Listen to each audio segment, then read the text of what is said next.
Boa noite, amigos e amigas. Estamos iniciando um novo programa Combate, um programa da Confederação Nacional de Serviços. E o nosso lema, todo mundo sabe, é menos impostos e mais empregos. E hoje, para falar um pouquinho sobre emprego, sobre atividade econômica e principalmente sobre o setor de serviços, nós convidamos o Eduardo Pastore, que é mestre em Direito de Relações Sociais e também é sócio da Pastore Advogados. Eduardo, prazer em vê-lo. Muito bem, muito obrigado por aceitar o nosso convite. Obrigado pelo convite. O prazer é meu.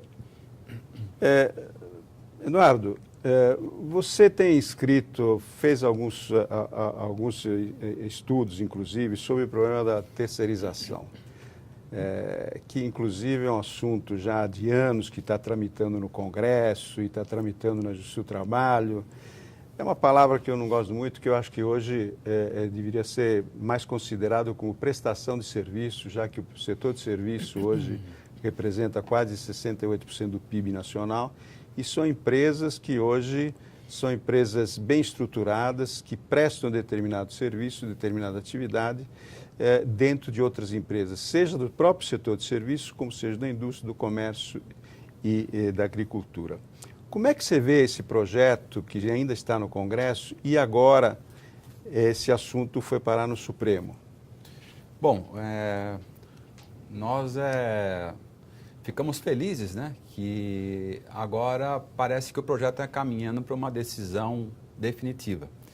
Não temos lei regulamento na terceirização, é preciso que haja um marco legal para você saber de que modo que as empresas conseguiriam utilizar essa prestação de serviço com um pouco mais de segurança jurídica, e o Supremo vai decidir isso agora, por conta da impossibilidade de se negociar isso no Congresso Nacional. Isso é bom? É bom porque me parece que agora, com a decisão do Supremo, que ela é definitiva, vai trazer um pouco mais de segurança jurídica para a empresa, para as empresas. Vai ser bom o resultado dessa demanda toda, desde que as coisas fiquem claras. Então, um dos aspectos mais importantes do projeto de lei do Sandro Mabel é exatamente a questão do que vem a ser atividade fim e atividade meio. Me parece que o caminho mais adequado para o Supremo decidir isso com tranquilidade e com segurança jurídica é ele não entrar nessa celeuma, dizer simplesmente, ponderar simplesmente o seguinte: atividade fim e meio não se vai definir num projeto de lei ou numa lei. Isso fica fora da questão da definição legal. Por quê? Porque não se sabe o que é atividade fim. O que é atividade fim hoje de uma empresa pode ser atividade meio amanhã. Então, isso me parece que é o caminho que o Supremo talvez deva adotar para que saia um pouco dessa questão mais delicada do projeto de lei do Sandro Mabel. Definir as outras questões, como pode prestar serviço desde que haja segurança jurídica e desde que quem esteja terceirizando garanta direitos mínimos para o trabalhador. Então, isso é possível no projeto de lei que nós estamos nos referindo. Aliás, o projeto 10.344 já vem com vários direitos garantidos para aqueles trabalhadores que estão no contexto da terceirização. Se nós olharmos para isso com calma, nós poderemos verificar que a terceirização, apesar de você não gostar do nome, mas ela é perfeitamente factível, com proteções mínimas para o trabalhador, e isso não tem nada a ver com a questão da precarização. Se o Supremo olhar dessa maneira para esse PL, ele vai conseguir decidir com tranquilidade. Quer dizer, o setor de serviço hoje, eu acho que a maioria da população já sabe, mas eu vou repetir, ele representa 68% do PIB nacional. É o maior empregador do país e dentro das estatísticas mensais que aparecem todo mês com relação, especialmente publicação do CAGED, etc., demonstra que é o setor que hoje está empregando o país, certo? Enquanto que a indústria cada vez menos emprega, a própria agricultura tem os seus picos de empregabilidade ou não em função das safras, e o próprio comércio tem diminuído um pouco essa atividade de emprego. E o setor de serviço não. O setor de serviço, até agora, ao longo desses anos, últimos anos, tem sempre tido um índice positivo na empregabilidade. Então, uma das coisas que ele cresceu é exatamente isso. Não foi um problema de hoje se precarização da mão de obra quando se substitui uma pessoa que estava fazendo determinadas funções dentro de uma indústria, por exemplo, por outra pessoa de uma empresa. Aquilo é uma especialização que foi criada e que essa empresa especializada, por exemplo, na área de informática, possa prestar um melhor serviço do que ter um grupo de pessoas só para criar um programa de computador ou coisa parecida. Eu acho que essa tendência é mundial. Nos Estados Unidos, o setor de serviços já representa mais de 80% do PIB. Então, isso é uma coisa mundial. Eu acho que essa atividade fim, atividade meio que está sendo julgada, eu acho que o Supremo deveria definir claramente isso, não deixar para segundas questões esse aspecto, porque não existe mais esse problema de atividade fim, atividade meio, né? Existem determinadas atividades que podem ser feitas por empresas prestadoras ou pela própria empresa que está dentro do processo, né? Eu acredito que com o Supremo definindo isso, eu acho que deveríamos manter, analisar por parte do Supremo uma coisa definitiva e não deixar para o Judiciário ou o próprio Justiça do Trabalho ou um projeto de lei. Você não vê isso com uma certa preocupação se o Supremo não definir claramente isso? Eu entendo, Luigi, que esse que é o problema. Na minha opinião, a segurança jurídica passa exatamente pelo afastamento do Supremo dessa questão, como estava a princípio no projeto de lei do Sandro Mabel. O que dizia esse projeto de lei? Olha, pode terceirizar atividade fim e meio. Tanto faz. Nós não vamos discutir mais do que atividade fim e meio. Afasta isso do projeto de lei. Então, você quer que afaste essa nomenclatura, atividade fim ou meio? Tira atividade fim e meio. Por quê? Porque isso é uma... A pergunta que se coloca, Luiz, é o seguinte: se até hoje não se definiu o que vem a ser atividade fim e meio, do seu ponto de vista legal, por que isso acontece? Se não se definiu até hoje, é porque não tem que definir. Mas também não tem que ficar mais discutindo isso. Afasta essa celeuma e diga o seguinte: olha, pode terceirizar atividade fim e meio. O que não pode é você terceirizar precarizando, que é o que você colocou. A terceirização não tem nada a ver com precarização. Não tem nada a ver. Talvez o grande desafio das empresas prestadoras de serviço é primeiro mostrar isso. É que aqui se cultivou essa ideia aqui no Brasil que a palavra terceirização virou sinônimo de precarização. Primeiro, tem que se defender isso, que terceirização não tem nada a ver com precarização. Segundo, o que vocês fazem é trabalho decente.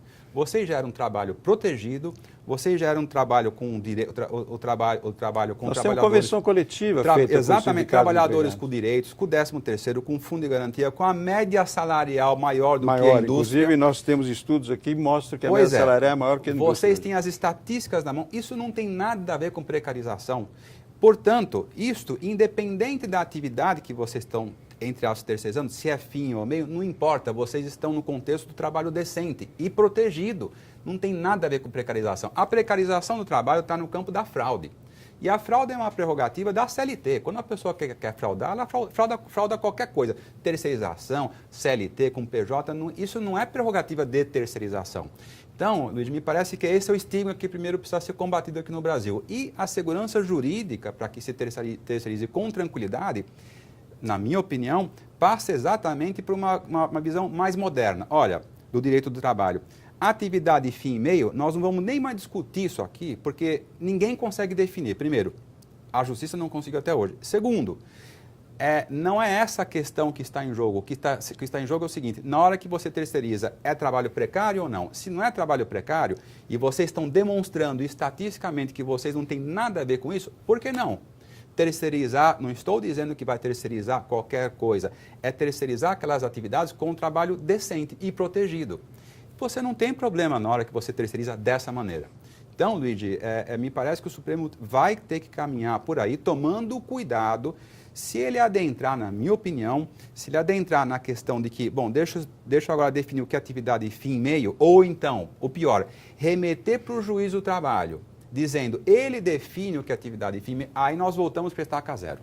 Não é possível. Aí nós vamos regredir. Não é possível acontecer isso. Vamos ir no projeto do Sandro Mabel, que o princípio desse projeto era dizer o seguinte: atividade fim e meio não está mais em discussão, pode terceirizar, desde que você terceirize com trabalho decente e garantias mínimas para o trabalhador terceirizado. Vocês fazem isso aqui? Fazem.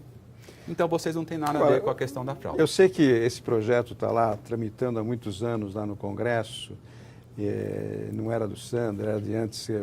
Exatamente. Que depois foi englobado num só, que virou esse... Isso.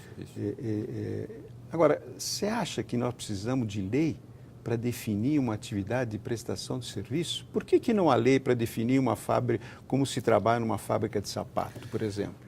Luiz, concordo plenamente com você. O direito do trabalho, eu vi uma reportagem no Estado de São Paulo hoje, dizendo que o brasileiro ele tá atrás de leis que protegem os seus direitos.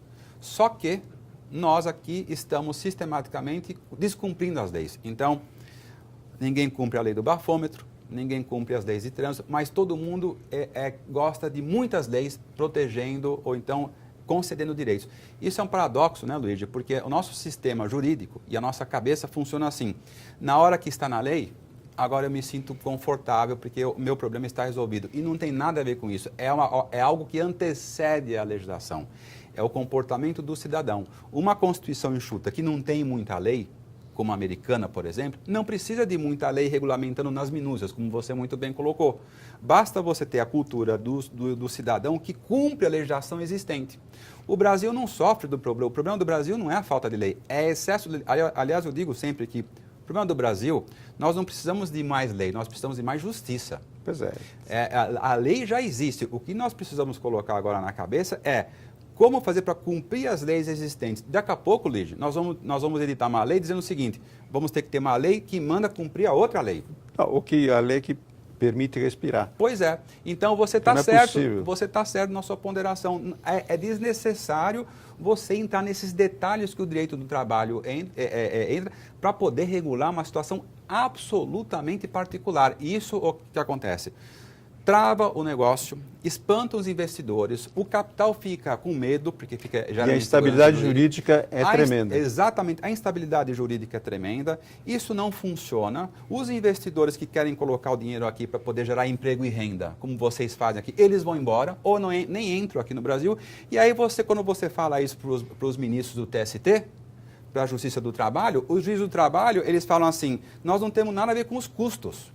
O direito do trabalho é igual ao direito tributário. Ele funciona assim, para cada direito tem um custo econômico, porque é fenômeno socioeconômico. Só que quando você fala isso para alguns ministros do TST ou para os juízes do trabalho, eles pensam assim, o custo não é comigo, é só o direito. Só que eles determinam aumenta o nosso custo e diminui a nossa competitividade internacional. Exato. Só que na hora que você vai fazer o cálculo da verba indenizatória, aí o custo entra.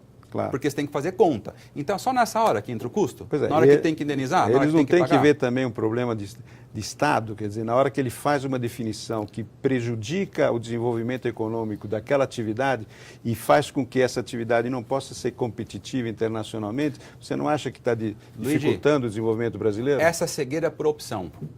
Essa cegueira do Ministério Público do Trabalho, da Justiça do Trabalho e dos auditores do trabalho é por opção. Eles sabem que o direito do trabalho aqui no Brasil custa, e custa muito. Só que não querem ver. É muito simples, é isso, é por opção. Então, o que a gente está acostumado aqui é que as pessoas não gostam de falar isso. Aí, quando a gente vai conversar com os juízes, eles só olham para a questão social. O direito do trabalho é lindo. Do seu ponto de vista formal, a Constituição de 88, ela é maravilhosa, só que não funciona. Uma Constituição cidadã que não funciona. O artigo 7º da Constituição, você tem um monte de direito de trabalhar. Pergunta quantos deles são aplicados. A pergunta que se faz é o seguinte, todos cumprem a legislação trabalhista? Ela é ultra detalhista, todos cumprem? Eu tenho dados concretos de que nem no Ministério do Trabalho você cumpre a legislação trabalhista. Eu conheço secretarias de relações de trabalho, prédios, que não têm rampa de acesso. Eu conheço, eu já vi isso. Eu já vi obras no Ministério Público do Trabalho, onde tem um sujeito pendurado no andaime, não tem equipamento de proteção. E outro problema também da Justiça do Trabalho, a morosidade. Você tem procedimentos que são feitos até em dissídio coletivo, principalmente os dissídios coletivos que são julgados e tem as ações individuais. Mas essa morosidade não prejudica o andamento econômico de um país? Luigi, também? com certeza. Você tem nos Estados Unidos, em média, 15 mil ações trabalhistas por ano. No Japão, mais ou menos umas 7.500. Essas são ações similares à trabalhista aqui, porque não é exatamente igual. Aqui no Brasil tem quantas? 3,5 milhões de ações trabalhistas por ano. O TST, lá no Conselho Nacional de Justiça, se você entrar no site do TST, você encontra o seguinte dado lá. De todas as ações trabalhistas que entram no Poder Judiciário, 70% é governo, que é o frequentador da justiça. Primeiro, não é a iniciativa privada. E segundo, das ações trabalhistas que estão tramitando na Justiça do Trabalho hoje, dos 3 milhões, só dos 3,5 milhões, só 30% o trabalhador leva. Os outros 70% ficam penduradas lá, ele nunca vai ver a cor do dinheiro. Então, Luiz, a pergunta é que sistema que é esse? Que não funciona, que não atende o trabalhador, que é o hipossuficiente, que tem que ser atendido e que traz insegurança jurídica para quem quer gerar emprego. Que sistema que é esse? Está funcionando bem? Está tudo em ordem? Então, por que a gente mantém essa coisa desse jeito? Agora, quando você vai conversar com os juízes, eles, não, mas não tem que mudar nada. A grande questão que se coloca é isso. E o custo disso, Luigi? E o tempo que você gasta numa ação trabalhista? E a prestação jurisdicional? Demora 7 anos uma decisão de um juiz para ele chegar, o TST chegar, foi no começo do ano que ele fez depois isso. Depois fica com um passivo trabalhista de anos pelas costas que depois não se sabe como resolver. O Roberto Simons já dizia, né, que na Justiça do Trabalho nem o passado é certo, né? Quer dizer, você tributa o passado, você pode de uma hora para outra ter um passivo trabalhista previdenciário de 20 anos que de repente ele nasce do nada, ou o aviso prévio, que agora a lei nova do aviso prévio, que ela retroagiu, inclusive foi o Supremo que regulamentou isso. Quer dizer, Luigi, a morosidade traz uma tremenda insegurança jurídica e aumenta custo. Só que, de novo, você vai conversar com o direito do trabalho, quando me refiro ao direito do trabalho, é juiz do trabalho, Ministério Público e auditor, você vai conversar com o poder constituído, eles insistem em não ver. E eu insisto em dizer o seguinte, essa cegueira é por opção. Não é por falta de opção. Vamos ver se a gente abre os olhos tanto da Justiça do Trabalho como da Procuradoria do Trabalho e principalmente das empresas que precisam resolver esse problema e do Legislativo. Um outro aspecto que eu queria conversar com você, Eduardo, se me permitir, nós temos um problema também de empregabilidade, né? Nós estamos hoje, graças a Deus, quase em pleno emprego, com pouca índice de desemprego, mas existe uma rotatividade muito grande ainda dentro do setor de emprego. Nós fizemos, digo nós, eu faço parte lá do Ministério do Trabalho no CODEFAT e nós levantamos esse aspecto porque existe um custo muito alto no seguro-desemprego e no abono salarial, né? Todo ano a gente paga algumas dezenas de bilhões para o desemprego. E a gente estava querendo ver como é que a gente diminui isso daqui. E uma das propostas que eu levantei nessa discussão, a possibilidade de os funcionários sacarem o seu fundo de garantia, independentemente na hora da despedida, né? A minha proposta seria eliminar o saque na despedida e de ano em ano ele sacar 50% do valor que ele tem depositado do fundo, para que não houvesse uma pressão por parte do empregado, que quando ele vir um pouquinho de dinheiro lá no fundo de garantia, ele faz tudo para poder levantar esse dinheiro, porque tem que pagar algumas dívidas, etc. Ele não pode levantar, não sei, ou casa própria, ou doença, ou eventualmente aposentadoria. Essa proposta, inclusive, apresentei para o teu pai, o Zé Pastore, nesse seminário que nós fizemos sobre a rotatividade. Como é que você vê, quais são os problemas hoje, por exemplo, da rotatividade do setor de emprego? O que você acha que incentiva essa rotatividade? Olha, uma das questões mais importantes da rotatividade é você acreditar que a rotatividade passa pela questão da má-fé. Como a Unicamp, volta e meia, vem dizendo aqui, alguns estudos da Unicamp, inclusive alguns professores vêm dizendo vem colocando de que existe a rotatividade aqui no Brasil porque o empresário, ele age de má-fé. Ele vai demitir o empregado para poder contratar um outro e não retém mão de obra. Isso é uma falácia. A rotatividade está profundamente relacionada com a questão da sazonalidade. Existem setores onde você tem muita rotatividade porque o trabalho terminou. A construção civil, ele começou num agricultura. Agricultura, exatamente. Só que o Guido Mantega, há um tempo atrás, ele veio, há um ano atrás, aí eu vi que ele estava com uma ideia de taxar as empresas... criar uma taxa por rotatividade. Exatamente, taxar as empresas, ou seja, punir para as empresas que demitem muito. Então, ele fez um cálculo, tentou verificar quais são os setores empresariais que demitem muito para poder taxar. A Unicamp vem defendendo essa tese absurda, porque por conta dessa peculiaridade. Eles não conseguem verificar a natureza jurídica da rotatividade, que não acontece só por conta de um problema de ilegalidade, mas sim por uma questão da dinâmica do negócio. Então, o primeiro aspecto é esse. A rotatividade aqui ainda é alta? É alta. Aliás, um paradoxo, né, Luigi? Porque a gente tem aqui o desemprego... Pois é. E o seguro-desemprego alto sendo utilizado e o governo despendendo 45 bilhões de reais. Com isso, eu acredito que a sua proposta é pertinente. Seria interessante esse saque do fundo de garantia. Eu acredito que seja uma saída bem interessante. E também tem a primeira coisa é essa, e também tem um outro aspecto, que isso está profundamente relacionado também, Luigi, com as questões constitucionais. Veja só essa situação prática. Se você tem, é um absurdo a Constituição conceder 2 anos para o sujeito entrar com uma ação trabalhista. O sujeito sai hoje, ele tem 2 anos para poder pensar se ele vai entrar com uma ação trabalhista. Não deveria ter 2 meses. Por quê? Porque isso sim estimula o sujeito, depois que ele sai do emprego dele, passa 1 mês, passa 2 meses, 3 meses, daqui 4 meses, 5 meses, quando começa a acabar o dinheiro, aí ele vai entrar... Acaba o seguro-desemprego e ele exatamente, aí ele vai entrar com a ação trabalhista. E você tem um passivo trabalhista gerado aí, porque ele tem 2 anos para pensar. Mais uma vez, a Constituição estimula, na minha opinião, ela estimula o sujeito não a reivindicar aquilo que é justo, mas sim ele ficar pensando exatamente isso que você colocou. Bom, eu vou sair do meu emprego, vou receber o seguro-desemprego, vai passar 6 meses, 7 meses, depois eu vou entrar com uma ação. É uma ação trabalhista, é um estímulo a você onerar a União com esse custo.